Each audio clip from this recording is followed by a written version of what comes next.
Welcome back to Dr. Twyman's Ask Me Anything. Tonight, we're going to answer your questions. For those that don't know me, I'm Dr. Twyman. I'm a board-certified cardiologist. I focus on the early detection of atherosclerosis and help people not die from a heart attack or stroke. Today actually marks the 22nd anniversary of me starting my medical residency. July 1st is when all the interns start in the hospitals. I was on call about 2 a.m. I wanted to quit. I had my fill of admissions that night. My senior resident talked me out of it, and that was my worst night of call I ever had in my entire career. Did survive. Glad I did. Glad I'm here now, but I would never do that again if I was asked to do that night ago, and it was very brutal. But welcome, everybody. We're going to answer the questions. Hope you guys had a great weekend. I did do a DEXA scan. That was what was in my stories this weekend. Had my body comp testing done, bone density done, and also my rest and metabolic rate. So was figuring out what my ability to burn carbs versus fats were at rest.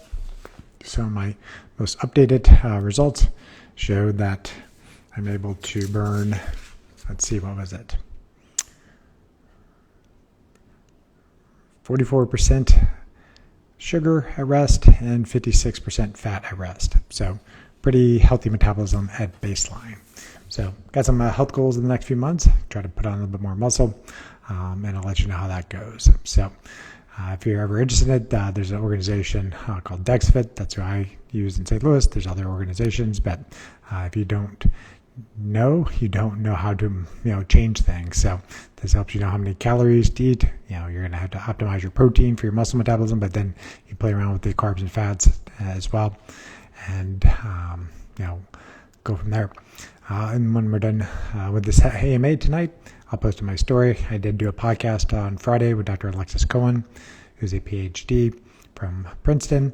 She has gone deep down the rabbit hole of light water magnetism in the past year. So we talked pretty in depth about quantum biology and how it relates to cardiovascular disease. We talked about easy water. We talked about modulation. We talked about circadian biology and circadian rhythm management.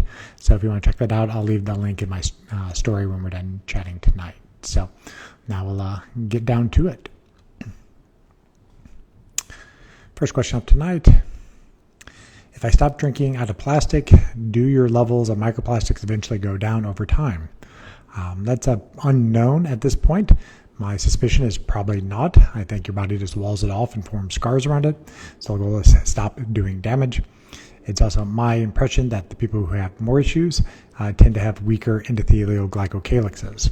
So if your glycocalyx, which is the protective lining to your arteries, is damaged, the microplastics are easier to get access to the circulation and then get into the underlying intima spaces of the arteries.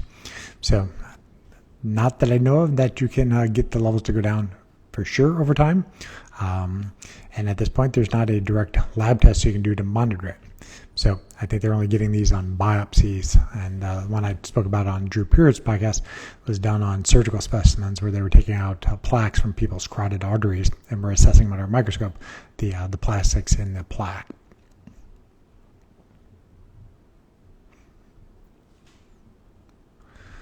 Next question. Have I looked into PMF therapy for bone density, among other things? There's a book from the 1970s from Dr. Robert O. Becker called The Body Electric. He's the orthopedic surgeon who helped develop the technologies that became PMF.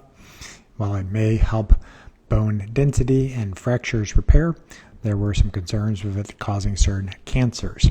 So some people are more cognizant of that risk and do not recommend PMF therapy because of that. So, and it's in the acronym PEMF. The EMFs can knock electrons out of your mitochondria and can affect energy flow. So anything that damages the mitochondria, I'm usually against it. So not a huge fan.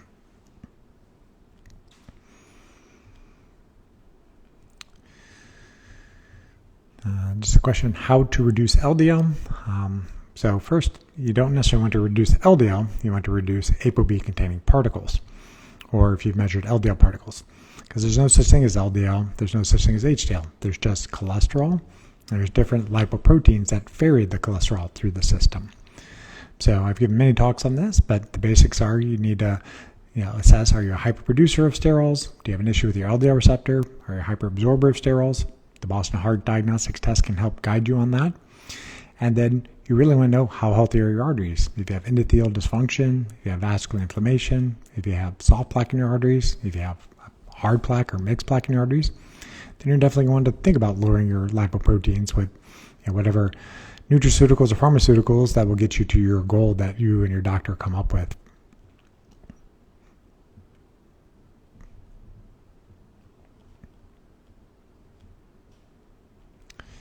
Next question up. Does long-term NSAID use negatively affect the heart? Potentially. The non-steroidals, can damage the glycocalyx. They can cause increases in sodium that has to be buffered in the glycocalyx. It may potentially damage the kidneys and then raise blood pressure. So it's possible. So that's why you want to use them for short periods of time when there's acute injury and not necessarily taking them long-term. That being said, there's certain people with orthopedic injuries or rheumatologic issues that their quality of life is so diminished, and so the NSAIDs are kind of the necessary evil. But you do have to monitor those patients pretty closely that they don't develop endothelial dysfunction, hypertension, and you may have to use more medications to counterbalance the side effects of the NSAIDs. I haven't looked at the data recently, but mostly the naproxen is probably the least bad of the non-steroidals.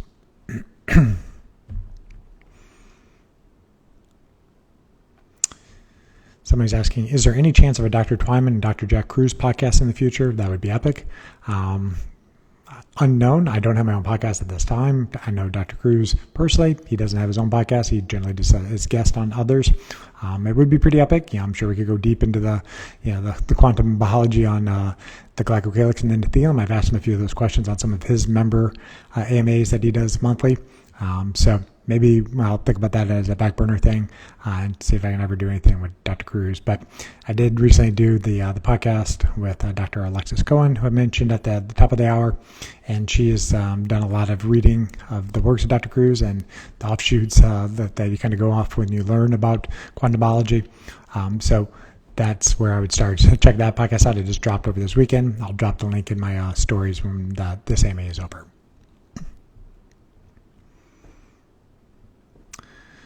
Question about the X39 patches. They claim increased vitality, cell repair via phototherapy. Any thoughts? I've seen them. I've had a couple patients utilize them. I don't know that there's that great of data behind them. Most of the data seems to be from the company itself. The patches, report to stimulate stem cells at times by, basically reharnessing the light that is coming off your body and then reflecting it back to you. I believe that's how they kind of explain it, or at least it's coming back at a different wavelength. Interesting. Unknown if that actually works. I'm not opposed to people biohacking and trying stuff for themselves, but you'd have to know, what are you hoping it does? Have something that you can test, and then see, did that thing actually improve? Did your heart rate variability improve? Did your sleep quality improve? Did your exercise performance improve? Because there's probably not a lab marker that you're going to be able to point to that improves. So I've not tried them, not opposed to them, don't think they're necessarily harmful, just don't know if they do what they say they do.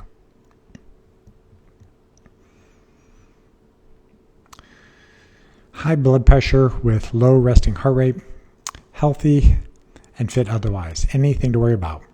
Well, yes, the high blood pressure. It's the number one risk factor to develop plaque in your arteries. So pretty much everybody's blood pressure should always be less than 120/80. Normal blood pressure is 110/70. Now, the guidelines are going to tell people they should take medications to lower it that low, but for every point that your blood pressure is over 110 millimeters of mercury systolic, increase your risk of a stroke by 1%. So, example, if your blood pressure is 140/90, you have a 30% relative risk increase of a stroke compared to somebody whose blood pressure is 110/70. So, high blood pressure is never normal. So you have to try to get to the root cause of what's driving that. And in my practice, I typically will do a CardiaX genetic panel that looks at the 30 top most common genes that affect blood pressure. I will do testing that looks at endothelial function. So do you have issues with producing nitric oxide? Do you have certain labs that damage your nitric oxide production? And try to optimize those things.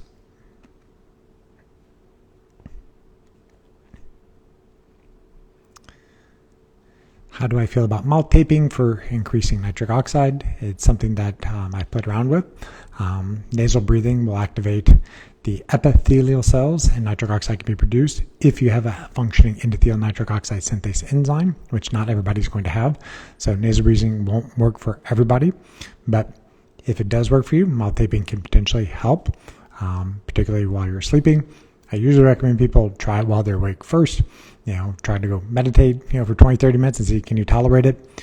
Because I've often found that some patients, will just wake up in the middle of the night tearing the tape off their mouth because they don't feel like they can breathe well. So I think it's something to consider, and just try to be mindful of keeping your mouth closed during the day and breathe through your nose when you can.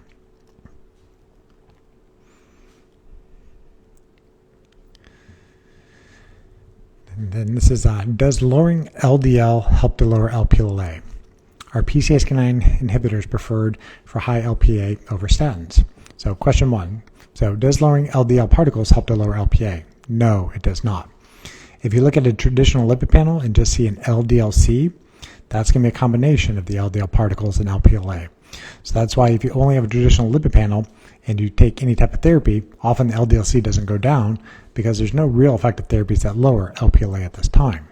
Now, if you're doing the advanced testing and actually look at the LDL particles, you can lower those with statins, bempedoic acid, if you're using supplements, bergamot, red yeast rice, berberine, or if you're using other pharmaceuticals, the PCSK9 inhibitors, Repatha, Praluent, Ilasclerin, and then the cholesterol reabsorption inhibitor, that's ezetimibe.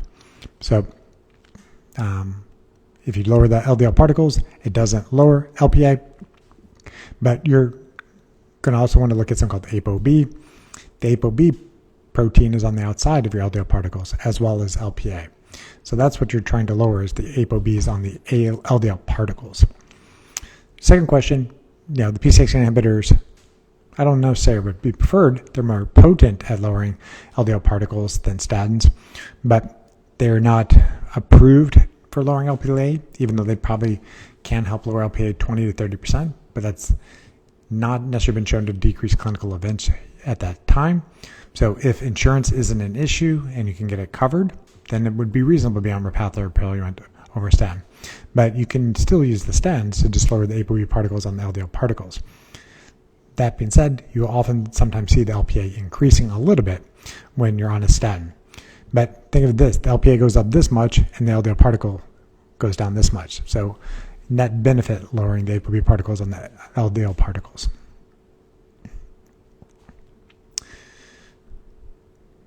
All right, next question.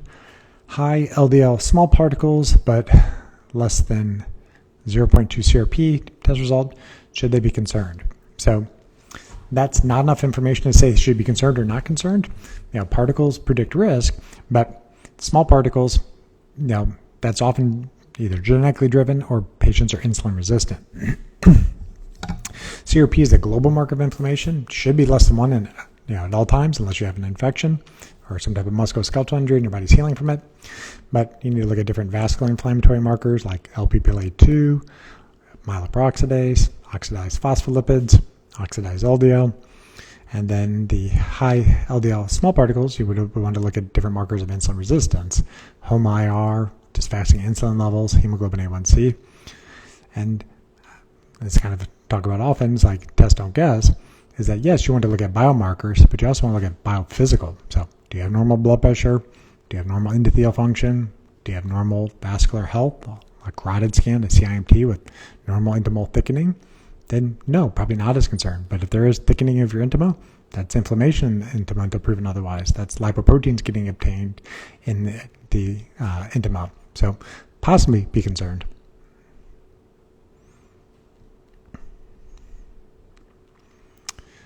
What age should I start testing and working towards cardiovascular health? That's a great question. Something I'm trying to work with right now to try to figure out, when certain patients' children should be tested. I mostly work with adults because I'm internist by training and then became an adult cardiologist. I have an interest in pediatric cardiology, but I don't treat children at this time. But cardiovascular disease starts early. So the younger somebody gets optimizing their lifestyle, so their exercise, their nutrition, their stress management, their sleep, the better they're going to be in their 30s, 40s, 50s, and 60s. So I think, at any age you can get the genetic testing done. The kind of 4 big cardiovascular genes that I look at in almost everybody with a family history is ApoE, LPLA, 9p21, which is the heart attack gene, and KIF6. Those are the 4 big ones I check. If people have issues with lipids or blood pressure, I will check more advanced panels to kind of figure out what else they may have. But I start there. So probably anybody, 12 and above should probably have their genetics checked if they have a strong family history of vascular disease. I don't know all the pediatric guidelines at this time, but I know they're starting to push to have patients check their LPLA levels, earlier. You just need to check it once. If it's normal, it's not going to be high later on because it has genetic influence. So if you have high LPLA, while you might not have any particular treatments for it at this point, you're higher risk than somebody who doesn't have high levels, and you need to be monitored a little bit more closely. And then as for vascular testing, endothelial dysfunction can start in your teens and 20s.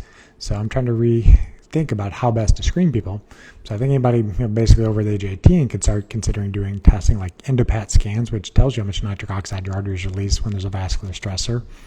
You could always monitor your blood pressure, and for a kid, shouldn't say kid, for a young adult, their blood pressure still should be 120/80. You can do pulse wave velocity testing. That's how elastic the arteries are. The new Oura ring gives you a cardio age as well as a kind of an assessment of your VO2 max, so you can kind of give an idea, are your arteries elastic or not elastic based off of that data. And then probably starting in the 30s is when you start doing CIMTs to look at vascular inflammation and soft plaque, and then potentially a calcium score or clearly scan at 35 years old to start looking for soft plaque in the coronary arteries. But you're never too young to start. What are my thoughts on SPECT brain scans? Not my area of expertise. I've had a few patients do them. They're interesting to look at. When I was still an invasive cardiologist rounding in hospitals, I would do nuclear SPECT scans that were looking at heart tissues for perfusion abnormalities. We were assessing do people have significant ischemia, essentially blockages in the heart arteries that is causing blood flow issues. So I know what the images sort of look like, but I can't interpret a brain SPECT scan. If my understanding, really, it's the Amen Clinic are the ones that specialize in this type of scan. Some patients find some benefit of it. Some people have not found as much benefit. So it's one of those, do your own research. I would say if you're considering the scans, they're going to be a couple $1,000s. And I probably personally go in there without telling them too much about my history. I'd want them to do the scan and tell them to read it back to me. What do they see? Because I think if you put too much stuff in your history, they're just going to be like, does this sound like you? And you'd be like, yeah, that sounds like me. So I would kind of go into the scan blind if it was me.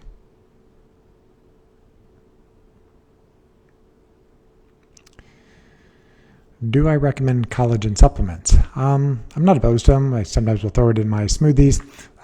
But think of collagen as bonus protein. It doesn't count towards your daily protein intake.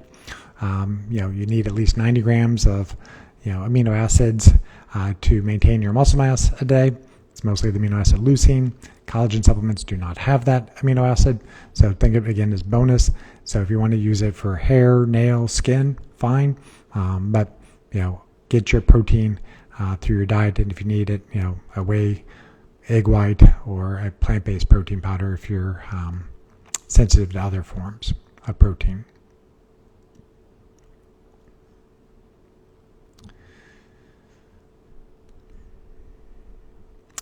Excuse me. This is not beer. This is a Topo Chico. So, can I explain why having a black light bulb brings in the UV light inside? So, black light bulb is a UVA bulb. So, it's putting out UVA light. So, this is what, if you, bring something that's white, it glows in a UVA light.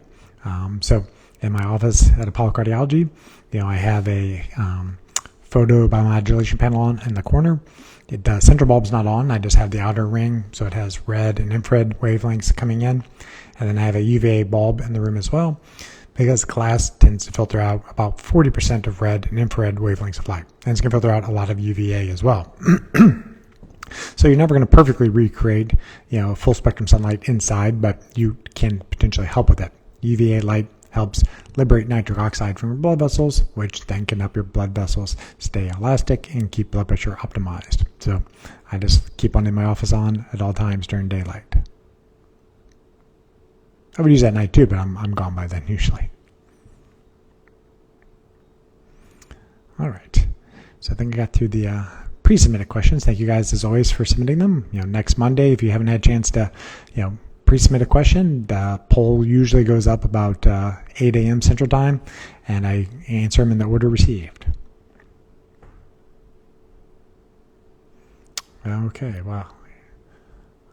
Looks like Austin, I can't catch the last name. They started the first day of residency today. That's awesome. Congratulations. I know it's a tough road to get through the medical school. Good luck with it. You'll make it. Basically, don't quit. I didn't quit. You'll want to quit probably many times during your residency, but know it's worth it on the other side. Helping people, it's, why I do this. Seeing a couple familiar faces in here tonight.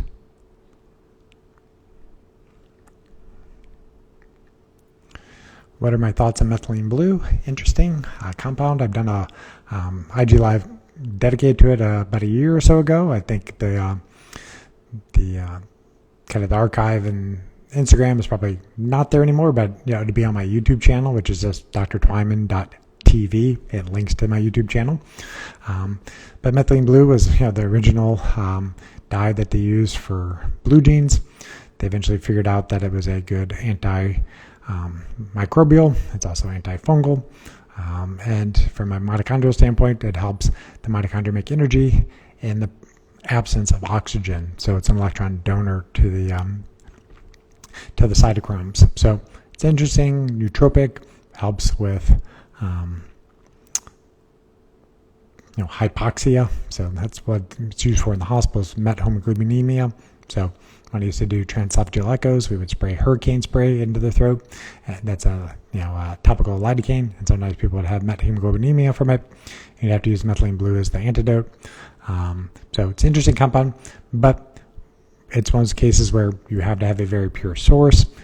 The dose makes the poison. If you overdose methylene blue, you can actually auto-oxidize things and actually significantly damage yourself if you do that. So that's why I don't give dosing recommendations for this. This has to be specifically to, your physician or who you're working with before, recommending methylene blue. Is it right for you? You can't have, G6PD deficiency. If you have issues with nitric oxide, there's some potential that methylene blue will, inhibit endothelial nitric oxide synthase and can worsen certain nitric oxide pathways in some people at certain dosages. Dose unknown. So it is not something that everybody can try. It's one of those things where you have to kind of know the whole story before you say it's something to consider if you want to try.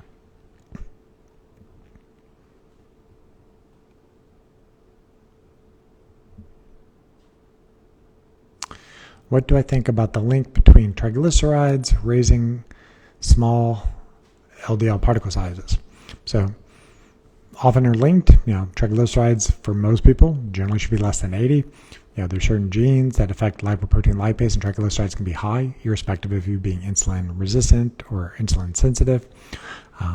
But typically the link is if you have high triglycerides, you'll have small LDLs, as the LDLs are cholesterol depleted.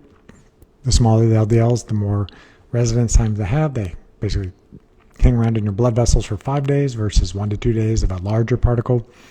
And the longer residence time has more potential for them to oxidize. And it's oxidized particles that tend to get picked up by the macrophages and kick off more of the inflammation in the arterial lining. So they are linked.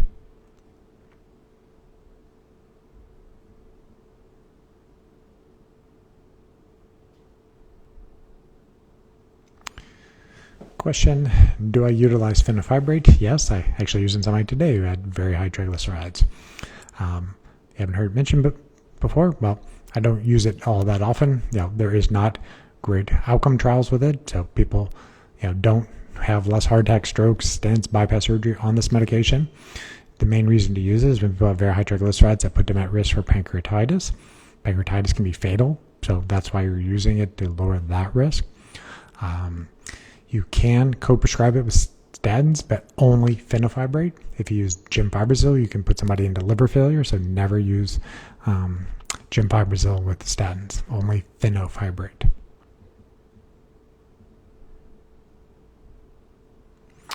What is my opinion, clinical application of supplementing omega-3s?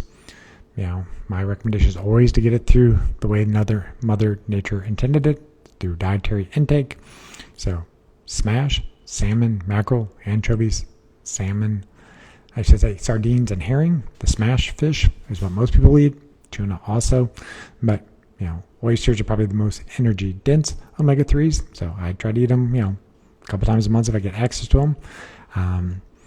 Now, if people can't tolerate seafood for any reason, then supplementing is a always secondary thing to think about. Supplementing. There's a couple brands I'll typically recommend because they're generally not going to have contaminants, but you need to read labels and look for the EPA and DHA dose because that's what you're really wanting to supplement. So the challenge is that the supplements may or may not get into the cells. They are not necessarily going to be in the SN2 position. They may not be getting into the brain like you want. Your blood levels may be high, but they're not, it's like a key, not getting into a lock, so unknown. So I tend to shy away from omega-3s for most people, unless they just absolutely cannot get enough through their diet.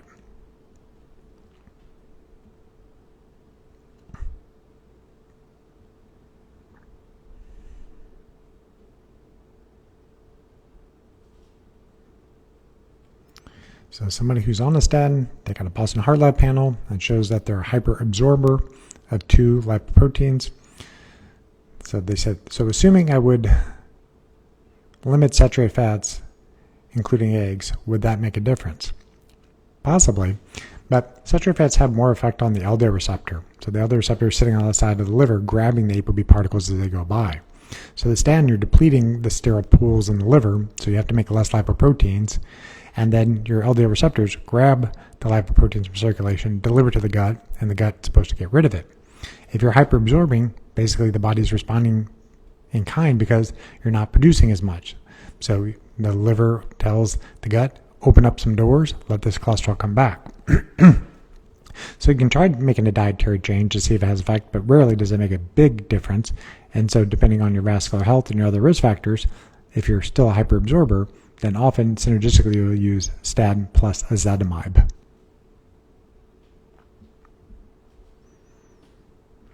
All right. Well, we're getting to the bottom of the hour. We usually wrap it up at about 6:30 or so Central Time. Appreciate your guys' time and attention. I will put the link to the podcast I did last Friday with Dr. Alexis Cohen. We talked deeply about quantum biology, easy water, talked about photobiomodulation, red light therapy, talked about circadian rhythm management. So if you want to know my thoughts on those topics, check that out.